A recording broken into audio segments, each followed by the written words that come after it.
मरते हुए को जीवन दान दीजिए। यही सच्ची देशभक्ति और यही सच्चा राष्ट्र प्रेम है।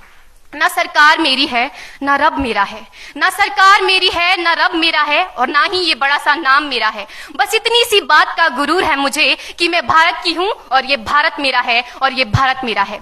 परंतु एक वैचारिक बीमारी हमारे समाज में मुझे नजर आती है। कहा जाता है हम दुनिया के सबसे बड़े लोकतंत्र हैं, जहां हिंदू पैदा होते हैं, मुस्लिम, सिख और ईसाई भी पैदा होते हैं, लेकिन बदकिस्मती है अब इंसान पैदा नहीं होते। और मेरे विचारों में ना हिंदू की जरूरत है ना मुसलमान की जरूरत है। राष्ट्र निर्माण के लिए केवल अच्छे इंसान की जरूरत है, केवल अच्छे इंसान की जरूरत है।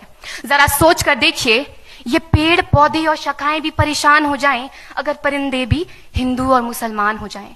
एक शैक्षणिक बीमारी भी हमारे समाज में मुझे नजर आती है, और बड़े ही आश्चर्य की बात है जिस देश ने पूरी दुनिया को तक्षशिला और नालंदा देकर के विश्वविद्यालय शिक्षा की बुनियाद रखी, आज विश्व के 100 सर्वश्रेष्ठ विश्वविद्यालयों में हमारा एक भी विश्वविद्यालय खड़ा नहीं हो पाता। जहां एक और हमारे पास IIT, IIM और NIT जैसे शिक्षण संस्थान हैं, तो वहीं दूसरी ओर इस देश के गरीबों को बेरोजगारी की जमात में खड़ा करने के लिए उनके हाथ में सर्व शिक्षा अभियान का झुंझुना पकड़ा दिया जाता है।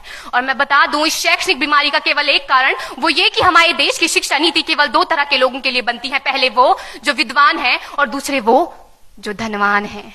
इसी तरह की कई गजब की बीमारियां हैं, और इन बीमारियों की जो जड़ है ना, वो हमारा अंधविश्वास। और मेरे विचारों में जब तक इस देश का युवा अपनी सफलता के लिए मंदिरों में जा जाकर नारियल फोड़ फोड़ कर भगवान को रिश्वत लगाता रहेगा, हमारे समाज का शिक्षित वर्ग ही बिल्ली के रास्ता काटने पर खड़े हो जाना, अपने धर्म अपनी जाति को ऊंचा मानकर दूसरों के धर्म की अवहेलना करता रहेगा, तब तक ना तो इस देश से अंधविश्वास खत्म होगा और ना ही हमारा राष्ट्र निर्माण संभव होगा। हमारी संस्कृति, हमारी सभ्यता को दुनिया ने शीश नवाया है, तो क्यों आस्था के नाम पर हमने अंधविश्वास फैलाया है। मेरे विचारों में हमारा राष्ट्र निर्माण तब संभव होगा जब इस देश में महिलाओं की पूजा नहीं उनकी इज्जत की जाएगी। राष्ट्र निर्माण तब संभव होगा जब हम जातिगत आरक्षण नहीं बल्कि सामाजिक सशक्तिकरण पर बात करेंगे। राष्ट्र निर्माण तब संभव होगा जब स्वच्छता अभियान में केवल सरकार नहीं बल्कि सड़क पर चलने वाला हर एक नागरिक हाथ बंटाएगा, स्वच्छ भारत स्वस्थ भारत को दिल से अपनाएगा। असल मायने में हमारा राष्ट्र निर्माण तब संभव होगा जब एक गरीब बच्चा मध्याह्न भोजन के नहीं बल्कि ज्ञान अर्जन के लिए सरकारी स्कूल की चौखट पर कदम रखेगा। और हमारा राष्ट्र निर्माण तब तक संभव नहीं होगा जब तक एक नागरिक नैतिक रूप से सटीन, चारित्रिक रूप से भ्रष्ट, मानसिक रूप से दिवालिया, धार्मिक रूप से अंधा, राजनीतिक रूप से गंदा, स्वैच्छिक मान मूल्यों के आंकड़ों में जिन्न शिन्न पैपंदमयी अखंड भारत को खंड खंड करता रहेगा। तब तक हमारा राष्ट्र निर्माण संभव नहीं होगा। बड़ी बड़ी बातें नहीं, छोटी छोटी कोशिशें करनी होगी, क्योंकि ठोकर हमें पहाड़ से नहीं पत्थरों से लगा करती है।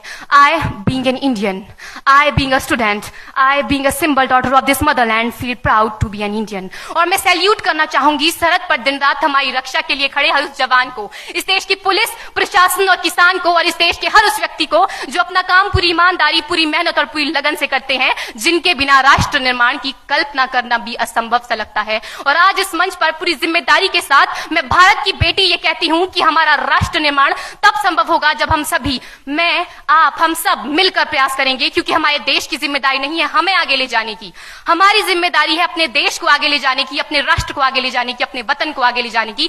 तो अंत में मैं बस यही कहना चाहूंगी, मेरा हिंदुस्तान महान था, महान है, महान रहेगा। मेरा हिंदुस्तान महान था, महान है, महान रहेगा। होगा हौसला सबके दिलों में बुलंद तो एक दिन पाकिस्तान भी जय हिंद कहेगा। पाकिस्तान ही क्यों, सारा जहान जय हिंद कहेगा, क्योंकि सारे जहां से अच्छा हिंदुस्तान हमारा, सारे जहां से अच्छा हिंदुस्तान हमारा। हम बुलबुलें हैं इसकी, ये गुलिस्तान हमारा, ये गुलिस्तान हमारा। जय हिंद, वंदे मातरम।